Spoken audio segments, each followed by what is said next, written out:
है माँ जगत जननी ने असकने के गर्भ के बाहर आकर के जो है मैया प्रकट हो गई।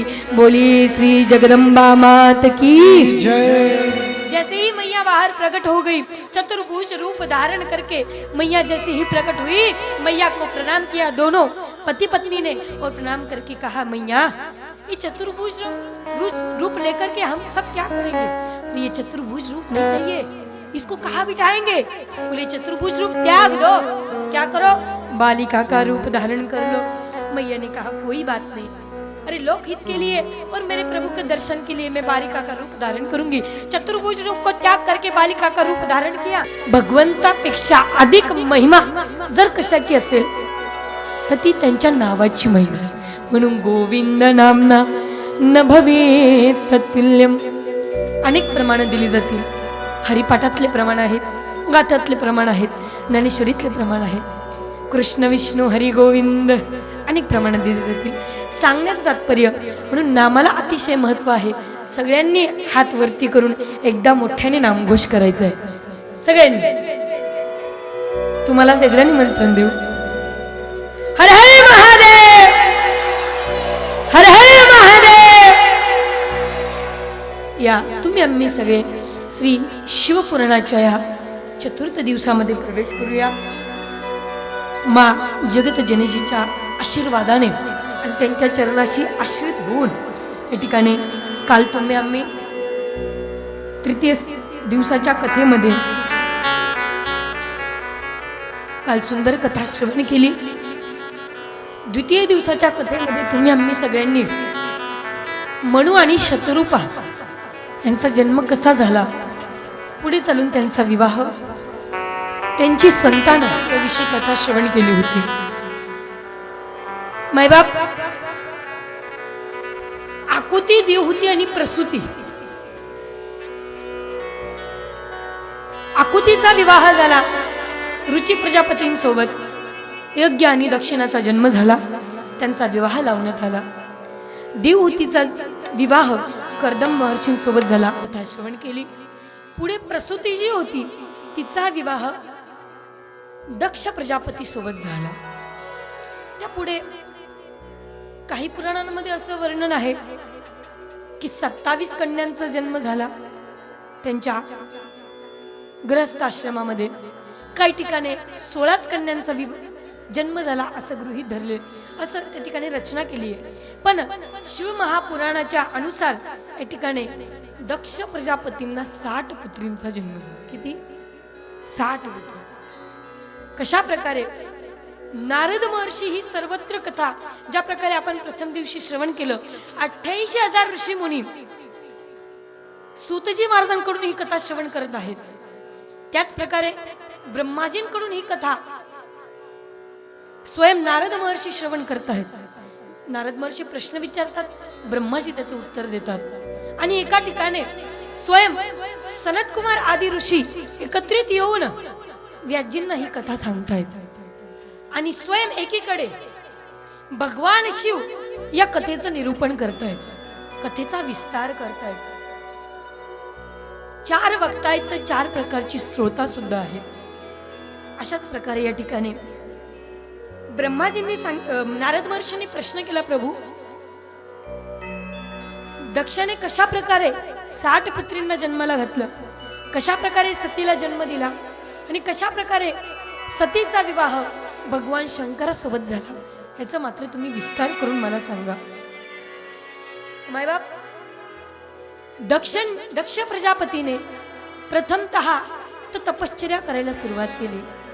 कारण त्यांना कळालं होतं ब्रह्माजींच्या भ्रुकुटीतून ज्या रुद्र भगवंताने जन्म घेतलेला आहे, एकादश रुद्रापैकी जे प्रथम रुद्र आहे, या रुद्रासोबत आई जगदंबा जगत जननीचा विवाह व्हावा. पण त्यासाठी त्यांनी धर्तीवर अवतार घेतला पाहिजे. मग अवतार कुठे घेतील? अशी पवित्र कुळही असायला हवी, पवित्र जागाही असायला हवी, आणि अशी पवित्र माताही असायला हवी की ज्यांच्या पोटी आई जन्माला येतील. त्यासाठी प्रथमतः तर दक्षाने तपश्चर्या केली. तपश्चर्या अनेक वर्षापर्यंत, जवळपास 3000 वर्षापर्यंत तपश्चर्या केली. आई माता जगत जननी त्या ठिकाणी प्रसन्न झाल्या. देवीने प्रत्यक्ष दर्शन दिलं. एवं स्तूयमानासा योग निद्रा मया मुने आविर्बभूत प्रत्यायम प्रत्यक्षम देवर्षे चंडिका. चंडिका माता स्वयं प्रस्तुत झाल्या. हे भद्र, हात जोडून विनंती केली देवी मैया. प्रथमतः स्तुती गाणं करू लागले. ब्रह्मन किमर्थम भवता स्तुत हा मदवाद धारया उच्चताम यदि दृश्योसी तच्चिद्रम पुरतो मम. हे देवी मैया, आपको बारंबार नमन हो. मखेश्वरी, क्रियेश्वरी, सुधेश्वरी, सुरेश्वरी, त्रिवेद भारतीश्वरी, प्रमाण शासनेश्वरी, रमेश्वरी, क्षमेश्वरी, प्रमोद काननेश्वरी, व्रजेश्वरी, व्रजाधिपे श्री राधिके नमोस्तुते. श्री पार्वती नमोस्तुते. देवी मैयाने सांगितलं, मला काय वरदान मागायचं. मैया, ब्रह्माजींच्या प्रकृतीतून ज्या रुद्र भगवंताने अवतार धारण केलेला आहे ते मात्र एकटे आहेत. म्हणून शिव तर आलेत, पण त्यांना शक्ती मात्र कमी पडते. म्हणून माझी इच्छा आहे शक्ती रूपाने या ठिकाणी तुम्ही प्रगट व्हावं आणि भगवान भोलेनाथांसोबत मात्र तुम्ही या धर्तीवर भूतलावर विचरण करावं अशी माझी इच्छा आहे. पण जन्म घेत असताना तो माझ्याच पोटी जन्माला यावं. देवी मैया, एवढं मात्र मला वरदान द्या. देवीने सांगितलं, ठीक आहे, मी तुझ्यावर प्रसन्न आहे आणि तुझ्या प्रेरणेसाठी भगवान भोलेनाथांच्या एक शक्ती रूपाने त्यांच्या सोबत राहण्यासाठी एवढं सौभाग्य मला जर मिळत असेल तर मी यायला तयार आहे. पण माझी एक अट आहे. काय? माझी अट अशी आहे, ज्या वेळेस माझ्या पतीचा अनादर केला जाईल, ज्या वेळेस कुठेतरी माझ्या विश्वासाला तडा जाईल, त्यावेळेस मात्र मी माझ्या शरीराचा त्याग करेन. मान्य आहे? दक्ष म्हणाला, देवी मी मान्य करतो, तुमच्या विश्वासाला मी कधी तडा जाऊ देणार नाही. तुमचा अनादर होईल, तुमच्या पतिदेवांचा अनादर होईल असं मी कधी वागणार नाही. मी शर्त मान्य करतो. त्या ठिकाणी देवीने तथास्तु म्हणून देवी अंतर्ध्यान होऊन गेल्या. पुढे तपश्चर्या पूर्ण होऊन देवीचं दर्शन घेऊन दक्ष वापिस घरी आले. घरी आल्याच्या नंतर अब मैं क्या करूं? तो बोले, प्रसूति से विवाह करूंगा. बाद में प्रसूति से विवाह किया. जो मनु महाराज जी की बेटी थी, विवाह करने के बाद भी संतानों की वृद्धि नहीं हो रही, क्या करूं? चिंताग्रस्त हो गए. बहुत सारे संतानों को जन्म दिया लेकिन एक भी नहीं टिक रहा. तो ब्रह्मा जी के आदेश से फिर पंचजन वीरण नामक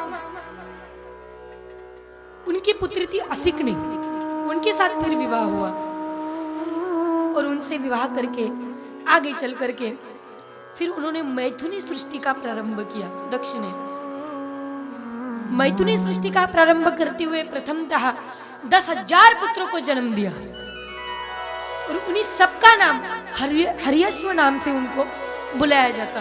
अब 10,000 पुत्रों को हर्यश्व नाम से बुलाया जाता. किस प्रकार? तो नंबर 1, नंबर 2, नंबर 3, मतलब इस नाम से. हर्यश्व तो सबका नाम था लेकिन क्रम से बुलाया जाता था. बाद में उन सबको कहा गया, एक काम करो, यहाँ पे नारायण सरोवर है, एक तीर्थ है, सिंधु नद है, समुद्र का संगम जहाँ है वहां तुम जाओ, पवित्र जल का स्नान करो और वहां जाकर के तुम क्या करो, तपश्चर्या आरंभ करो. ठीक है प्रभु. पिता की आज्ञा मान करके 10,000 पुत्र हर्यश्व समुद्र के संगम में वहां जाकर के नारायण सरोवर में जाकर के तपश्चर्या करने लगे. जैसे ही तपस्या आरंभ की वैसे उनकी जो बुद्धि थी वो सतबुद्धि होने लगी. वहां देखा कि नारद महर्षि पास में से गुजर रहे थे. देखा कि 10,000 पुत्र एक जगह बैठ करके तपश्चर्या करे तो उनको कुछ न कुछ तो आदेश देना, उपदेश देना तो बनता ही है. पास में जाकर के बोले, पुत्रों मुझे जानते हो मैं कौन हूँ? बोले, जी प्रभु, मैं नारद, ब्रह्मा जी का पुत्र, और तुम्हारे जो पिता है ना दक्ष, वो भी मेरे ही भाई है. लेकिन मैं तुमको एक उपदेश देना चाहता हूँ. मेरा उपदेश सुनो. इस संसार में कुछ रखा नहीं है. संसार तो ऐसा ही है, कभी पूर्ण होने वाला नहीं है. ये देह पूर्ण हो जाएगा लेकिन संसार कभी पूर्ण नहीं होगा. क्यों? संसार की व्याख्या ही यही है. संसरती संसरती यासा संसारा. ये सब बस खींचने वाला है. संसार कभी पूर्ण नहीं होगा, लेकिन अगर मेरी मानो तो तुम तो इतना अच्छा चिंतन कर रहे हो, एक काम करो, मुझे गुरु बना लो, मेरे से दीक्षा ले लो और वन जाके तपश्चर्या करो, बाबा जी बन जाओ। संसार में कुछ रखा नहीं है, संसारिक मत हो, गृहस्थाश्रम मत स्वीकारो। जी प्रभु, 10,000 पुत्रों ने नारद महर्षि से दीक्षा ली और सारे हरियश्व नाम के 10,000 पुत्र वन में चले गए और तपश्चर्या करने लगे। इधर जैसे ही दक्ष को पता चला कि भाई नारद जी ने मेरे साथ ऐसा किया, मेरे सारे पुत्रों को कहा भेज दिया वन में बाबा जी बना करके। अरे किसने कहा था इसको, इस दुष्ट को वहां पे जाके किसने कहा था उपदेश देने के लिए, गुरु बनाने के लिए, किसने कहा था दीक्षा देने के लिए? ब्रह्मा जी को बोला है, देखो आपके पुत्र ऐसे काम करते हैं। बोले मुझे पसंद नहीं, कोई बात नहीं, इस बार तुम क्षमा कर दो, आगे चल करके और वृद्धि करो। फिर जाकर के दक्ष ने मैथुनी सृष्टि प्रारंभ की और उसी मंत्र के बल पर से असक्नि के गर्भ से शबलास्व नाम के 1,000 पुत्रों को जन्म दिया। फिर उन सबको कहा कि भाई अभी तुम नर नारायण सरोवर में जाओ, जहां समुद्र का संगम में है, वहां जाकर के तुम कई दिनों तक तपश्चर्या करो, जैसे ही तपश्चर्या पूरी हो जाए तो घर लौट आना। जी प्रभु, 1,000 शबलाश्व नाम के पुत्र वन में चले गए। वहां से फिर नारद जी आए, फिर भाई संसार में कुछ नहीं रखा, मेरे से दीक्षा ले लो, मुझे गुरु बना लो और तुम मेरे शिष्य बन करके जो है नारायण नारायण कर करके अपना भगवत चिंतन में लीन हो जाओ। तो 1,000 पुत्रों को फिर नारद जी ने दीक्षा दे करके वहां से बाबा जी बना करके भेज दिया। जैसे ही दक्ष को पता चला, अरे मेरे फिर 1,000 शबलाश्व पुत्रों को इन लोगों ने दीक्षा दे करके भेज दिया, अरे मैं इससे वृद्धि कैसे करूं, कैसे मेरे संतानों की वृद्धि होगी, कैसे आगे ये संसार चलेगा, मुझे संतानों की वृद्धि करनी है। क्रोध में आकर के जो है नारद जी को श्राप दे दिया, अरे दुष्ट, मेरे जो भी पुत्र को मैं जन्म देता हूँ उन सबको तुम गुरु बना करके दीक्षा दे करके बाबा जी बना करके वन में भेज देते हो, जाओ मैं श्राप देता हूँ तुमको, तुम कभी एक जगह स्थिर नहीं रहोगे। क्यों?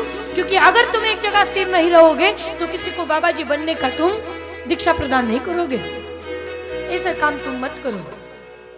तभी क्रोध के मारे जलते रहे दक्ष को ब्रह्मा जी ने आकर के समझाया, सांत्वना दी। फिर बोले कोई बात नहीं, अब तक तो तुम पुत्रों की सृष्टि करते थे ना, स्त्री पुरुषों की सृष्टि करते थे ना, अब तुम एक काम करो, स्त्रियों की सृष्टि करना प्रारंभ कर दो। उसी समय अपना विस्मितो भूत में पुत्रो दक्षो मनसी दुखिता, दक्ष मन से अतिशय दुखी था, पीड़ित था।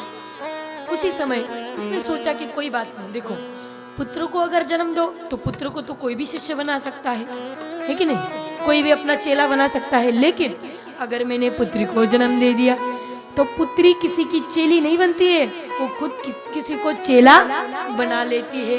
तो एक काम करता हूँ, अभी मैं पुत्री को ही जन्म दे देता हूँ। तो बाद में चल करके दक्ष ने फिर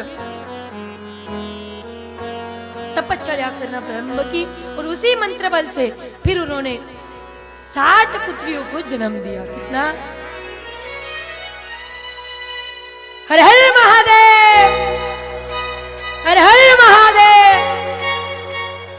60 पुत्रियों को जैसे ही जन्म दिया, जन्म देने के बाद जैसे ही छोटी छोटी बेटियां बड़ी होने लगी, सबके बारे में सोच रहे हैं, अरे किस किस से इसका विवाह कराऊं। क्यों?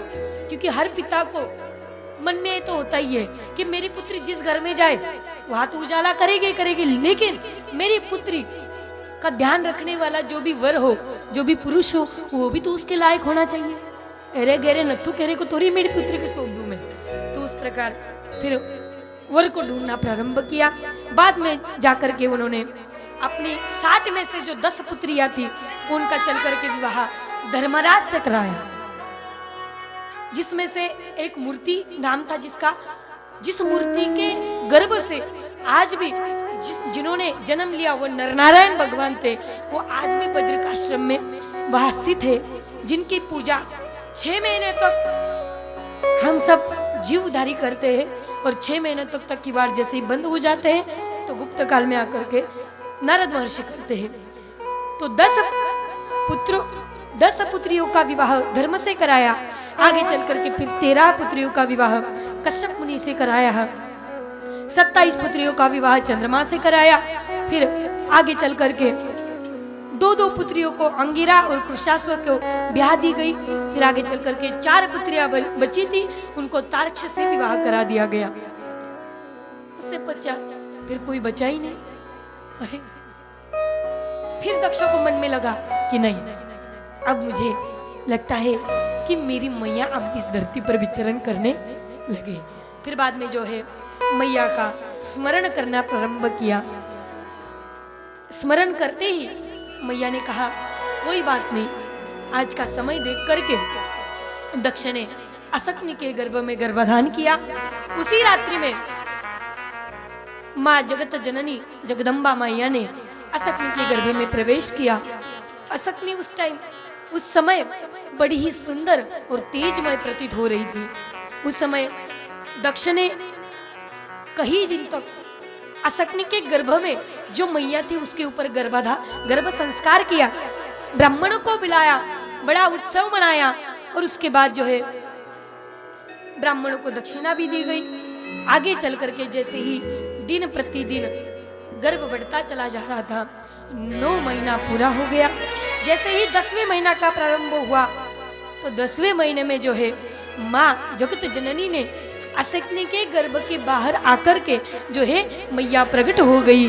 बोली श्री जगदम्बा मात की जय। जैसे ही मैया बाहर प्रकट हो गई, चतुर्भुज रूप धारण करके मैया जैसे ही प्रकट हुई, मैया को प्रणाम किया दोनों पति पत्नी ने और प्रणाम करके कहा मैया ये चतुर्भुज रूप लेकर के हम सब क्या करेंगे? ये चतुर्भुज रूप नहीं चाहिए, इसको कहाँ बिठाएंगे? बोले चतुर्भुज रूप त्याग दो, क्या करो बालिका का रूप धारण कर लो। मैया ने कहा कोई बात नहीं, अरे लोकहित के लिए और मेरे प्रभु के दर्शन के लिए मैं बालिका का रूप धारण करूंगी। चतुर्भुज रूप को त्याग करके बालिका का रूप धारण किया। उसके बाद जो है मांगलिक गीत गाने लगे, क्योंकि उस समय साक्षात जगत जननी जगत ईश्वरी का जन्म वहां हुआ था।